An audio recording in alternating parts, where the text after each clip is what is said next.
wfmz-tv, your local news station.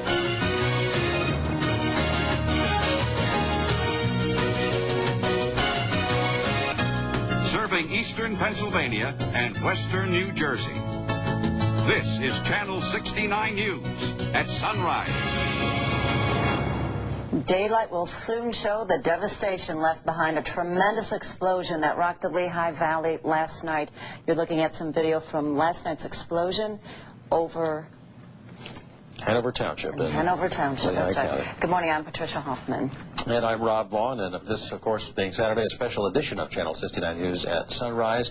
We were here with you just a few hours ago, bringing you the latest on the explosion last night at Concept Sciences Incorporated in Hanover Township near the airport. Here's what we know so far. The blast happened around 8:15 last night in a building owned by that company, CSI. You see the devastation there. The one main CSI building just demolished by the blast. Rescue crews working to recover as many as 4 people who we are told are still trapped underneath the rubble there. 8 people have been taken to local hospitals. 2 of the victims are in critical condition, we're told, while the others, 6 others, have been treated and released.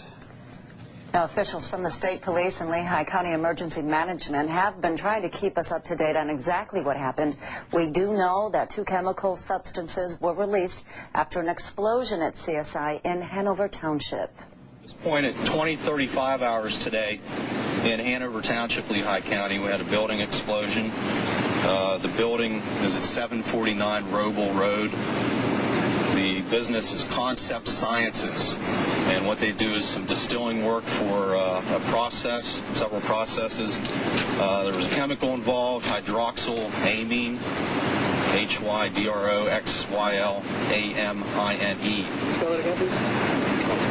HYDROXYLAMINE. And apparently during the, what we possibly think is during the distillation of this, something happened. There was some type of release in a cloud-type form, which left a deposit on some of the area. We went ahead and we made appropriate announcements over television emergency alert system for people to precautionarily shelter in place. At this point, there's no concern for toxicity. If people have this, according to our hazmat people and the Department of Environmental Protection in the state, any type of residue from this material should be washed off with soap and water. If you have it on your person, a shower, something like that. At the time, 8 people were injured in this explosion, while 3 or 4 others are still accounted for. Now, as far as we know right now, 3 to 4 people who are still accounted for in that wreckage. 8 people have been recovered and sent from the building to area hospitals. No word on their names or their exact conditions, but we do know some of the people have been treated and released. 2 are in critical condition. Now, officials say they are not giving up hope just yet.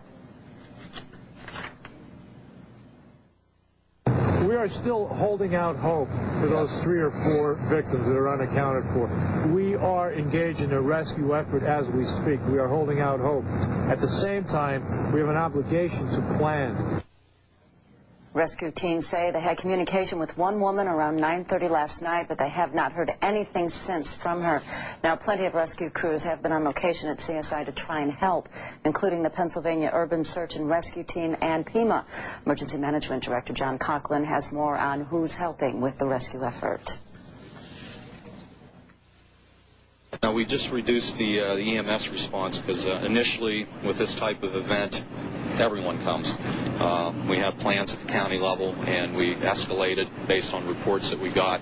At this point, as I mentioned, 3 to 4 people. We've scaled back the EMS response, the ambulance response. There's still a pretty good contingent of local fire departments from Lehigh County as well as Northampton County, a neighboring county. And as I mentioned, the rescue advance team from the Urban Search and Rescue Team are here on site. They are on site. Can yes, you give us a little more detail as to what they must do doing to raise these? I guess these are concrete panels, some sort of panel construction. They must raise these to try to get to the people inside? And that's correct. The federal, they're actually from FEMA, Federal Emergency Management Agency. There's 27 teams nationwide. Pennsylvania has a team. They get deployed to earthquake situations, building collapses, things like that.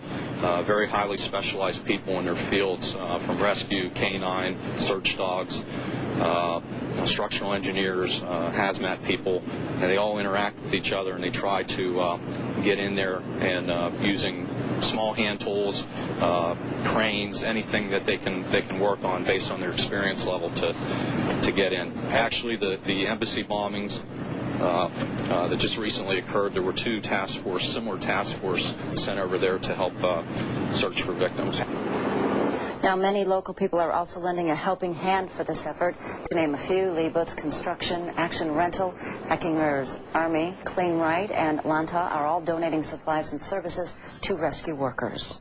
As those rescue workers try to reach the people still trapped inside the wreckage there, the families of the victims can only wait. And as Andy Ryan reports now, they're hoping for the best, but fearing the worst. He works at Concept Science, and he was in that explosion. I don't know nothing right now about him.